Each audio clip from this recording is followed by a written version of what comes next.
नमस्कार class 12th के मेरे शेरों महावीरों। तो कैसे हैं आप सभी। उम्मीद करता हूं कि हमेशा की तरह मस्त होंगे, स्वस्थ होंगे और अच्छे ढंग से अपनी पढ़ाई को नहीं कर रहे होंगे।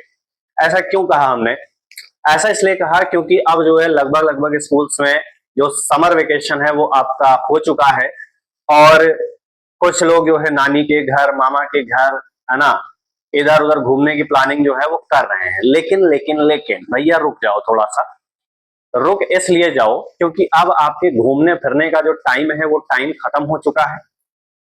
आप इस चीज को थोड़ा सा पोस्टपोन कर दीजिए और इसको लेकर के जाइए फेब के बाद में, है ना। सीबीएसई वाले इसको मार्च के बाद लेकर के जाए, क्योंकि हमें ये बात पता है कि जब तक कि बोर्ड एग्जाम पूरे नहीं हो जाएंगे तब तक की एक जो टेंशन है, स्ट्रेस है, वो बना रहेगा। और ये बना रहेगा तो भाई घूमने फिरने में मजा भी नहीं आएगा, है ना। कहीं पे भी आप जा रहे हैं, कोई पूछेगा किस क्लास में पढ़ रहे हो भैया, तो तुम बोलोगे क्लास 12th में। अच्छा बोर्ड देना है? कहेंगे हाँ बोर्ड देना है।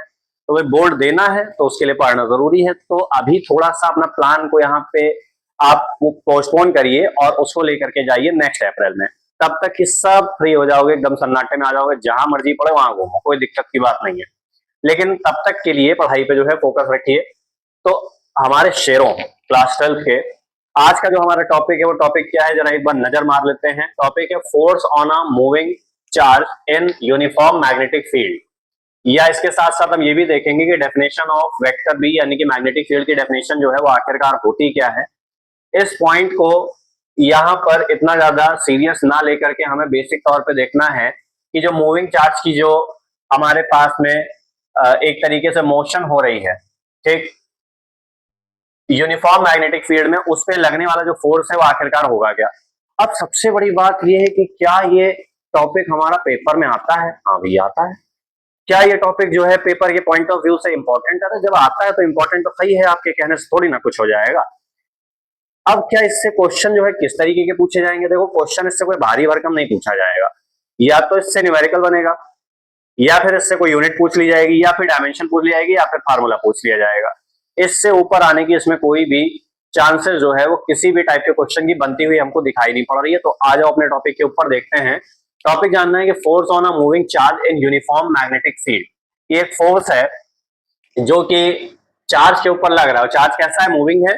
और किसमें है? यूनिफॉर्म मैग्नेटिक फील्ड में। वो हमको बताना है कि आखिरकार है क्या। ध्यान दो, सबसे पहले फिगर समझो कि जब तक तुम फिगर वाइज नहीं समझोगे तो भैया मामला जो है वो सेटल डाउन हो नहीं पाएगा।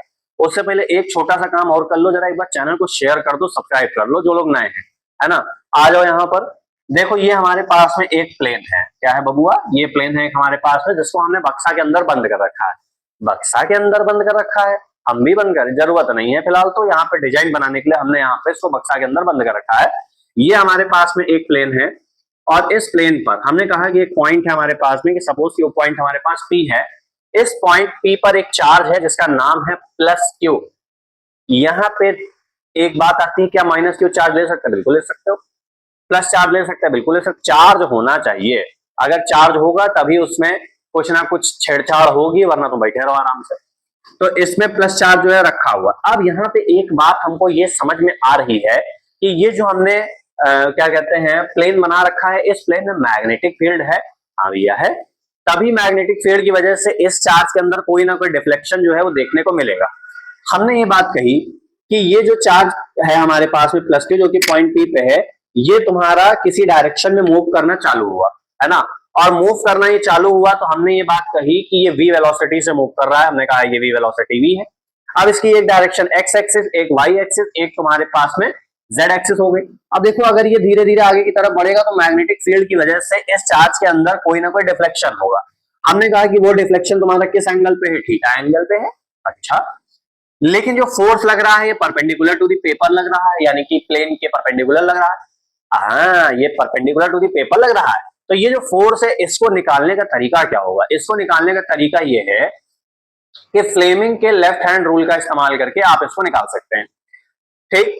अब ध्यान दो यहाँ पर कि हमने पॉइंट चार्ज प्लस क्यू को यहाँ पे चलाना जब शुरू किया, यानी कि मूव करना शुरू किया मैग्नेटिक फील्ड के अंदर, तो ये v वेलोसिटी से चल रहा है। अब v वेलोसिटी से चल रहा है किसके अंदर? मैग्नेटिक फील्ड के अंदर। तो फील्ड की वजह से इसमें जो है एक डिफ्लेक्शन हमको देखने को मिलता है। अब यहाँ पे जो डिफ्लेक्शन देखने को मिल रहा है, ये आखिरकार इसका रीजन क्या हो सकता है? रीजन ये हो सकता है कि मान लो कि तुम्हारे पास में ये फील्ड है, ठीक, ये इस मार्कर को हम लगातार घुमा रहे हैं, ये फील्ड है और यहाँ पे एक छोटा सा पॉइंट है, ये लगातार इसको जो है अटैक कर रहा है। अब अटैक कर रहा है, इसका मतलब ये क्या हुआ, इसका मतलब ये हुआ कि कहीं ना कहीं इस पॉइंट चार्ज के ऊपर कोई ना कोई फोर्स लग रहा होगा। अब ये फोर्स यहाँ पे लग रहा है और ये फोर्स जनरेट कहां से हो रहा है, ये जनरेट हो रहा है मैग्नेटिक फील्ड की वजह से, और एक्सपीरियंस उसको कर कौन रहा है, कर रहा है यहाँ पे प्लस क्यू चार्ज। तो यही फोर्स हमारे पास में आखिरकार भैया होता क्या है, ये फोर्स हमारे पास में होता है F is equal to Q V vector into का बी वेक्टर, यानी कि F बराबर Q V vector into B vector. ये हमारे पास में फोर्स है जो कि किसके ऊपर लग रहा है, एक चार्ज के ऊपर जो कि मूविंग है, और मूविंग चार्ज है, इसका मतलब ये मूव कर किसकी वजह से रहा है, यूनिफॉर्म मैग्नेटिक फील्ड की वजह से कर रहा है। अब ध्यान दो यहाँ पे कि ये एंगल पे यहाँ पे क्या हो रहा है, यहाँ पे एक तुम्हारे पास डिफ्लेक्शन जो है हमको देखने को मिला। कोई भी चार्ज है, ठीक है, कोई भी पॉइंट है, मान लो कि इस मार्कर को अभी हम एग्जांपल ले रहे थे, घुमा रहे तो इसके ऊपर लगातार जब क्या कहते हैं इसका अटैक होगा तो जाहिर सी बात है अपनी पोजीशन से डिफ्लेक्ट करेगा, किसी ना किसी एंगल पे मुड़ जाएगा। तो एंगल के बेसिस पर जो फोर्स होगा वो फोर्स भैया क्या होगा, यहाँ पर वो फोर्स होगा F is equal to Q V B sine theta. ये छोटंका सा फोर्स यहाँ पे होगा F is equal to Q V B sine theta, ठीक। अब मान लो कि ये हमारे पास में जो डिफ्लेक्शन है, डिफ्लेक्शन तुम्हारा पूरी तरीके से 90 डिग्री पे हो गया है ना, यानी कि थीटा की जो वैल्यू है भैया, वो थीटा की वैल्यू अगर हम 90 डिग्री पुट करते हैं तो F इज इक्वल टू क्या हो जाएगा, F इज इक्वल टू हो जाएगा Q V B into sine 90 degree, ठीक। तो F is equal to sine 90 की वैल्यू क्या होती है, 1 होती है, और हमें ये बात मालूम है कि साइन में जो 1 वैल्यू है इसकी, ये 1 वैल्यू मैक्सिमम है। इसका मतलब क्या है कि 90 डिग्री पुट करने पर जो हमको फोर्स मिलेगा चार्ज के ऊपर, वो भी कितना मिलेगा, वो मैक्सिमम फोर्स मिलेगा। यहाँ पे आई बात समझ में कि नहीं आई, है भाई। अब ध्यान दो, यहाँ हम बात करते हैं यूनिट के बारे में कि इसकी आखिरकार यूनिट जो है वो आखिरकार क्या होगी भाई, यूनिट देखते हैं, और यूनिट किसकी देखनी है, बी की यूनिट देखनी है हमको, है ना। तो एक काम करो कि यहां से इस क्यू वी और साइन थीटा को उठाए के इसके अपॉन में ले आओ तुम जरा सा। तो जब इसके अपॉन में लेकर के आओगे तो हमको पता चलेगा कि बी इज इक्वल टू क्या है, एफ अपॉन में क्यू वी और साइन थीटा। तो फोर्स की यूनिट तो न्यूटन होती है ना, और इस पूरे सेगमेंट की जो यूनिट बनेगी वो यूनिट आखिरकार क्या बनेगी भाई, वो यूनिट यहां पे बनेगी Newton, Newton per ampere metre, Newton per ampere metre. और न्यूटन पर एम्पियर मीटर जो होता है पूरा का पूरा, ये हमारा टेस्ला के बराबर होता है ना। तो यहां पे इसको भी ये लिख सकते हैं कि जो 1 टेस्ला होगा, मैग्नेटिक फील्ड की बेसिक यूनिट तुम्हारे पास टेस्ला ही होगी, 1 टेस्ला जो होगा वो Newton, 1 newton per ampere metre के इक्वल होता है। ये बात हो गई। आगे देखते हैं, या फिर तुम इसकी एक और यूनिट लिख सकते हो, क्या लिख सकते हो, वेबर पर मीटर स्क्वायर। दोनों में से किसी का भी यूज कर लो, कोई दिक्कत की बात यहां पर है नहीं फिलहाल तो। उसके बाद में इसकी जो डायमेंशन होगी वो डायमेंशन आखिरकार क्या होगी भाई। अब डायमेंशन आखिरकार है क्या वो भी देख लेते हैं। मैग्नेटिक फील्ड की डायमेंशन, डायमेंशन ऑफ बी ये होती है mt की पावर माइनस का 2 a की पावर माइनस का 1।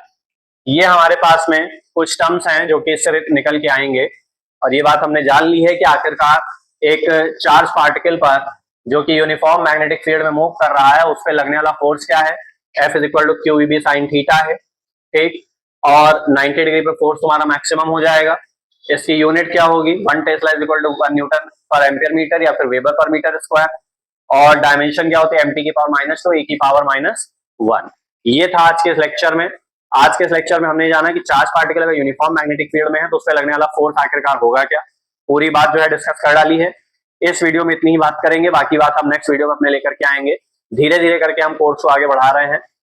कुछ दिनों से हम ये बात देख रहे हैं कि जो चैनल के ऊपर व्यूज हैं वो व्यूज कम हो रहे हैं, धीरे धीरे करके घट रहे हैं। इसका कारण ये है कि भाई आप लोग इंटरेस्ट नहीं ले रहे हो, है ना। हमारी भी मेहनत लग रही है, सब कुछ लग रहा है, लेकिन आप अगर मोटिवेट नहीं करेंगे तो भाई हमारा कंटेंट बनाने में मन जो है वो नहीं लगेगा। तो देखते रहिए, व्यूज देते रहिए, शेयर करते रहिए, सब्सक्राइब करते रहिए और मोटिवेट करते रहिए। अगर वीडियो अच्छी लगी है तो चैनल को लाइक शेयर सब्सक्राइब करना बिल्कुल ना भूलें। मिलते हैं नेक्स्ट वीडियो में, तब तक के लिए ओके टाटा बाय बाय।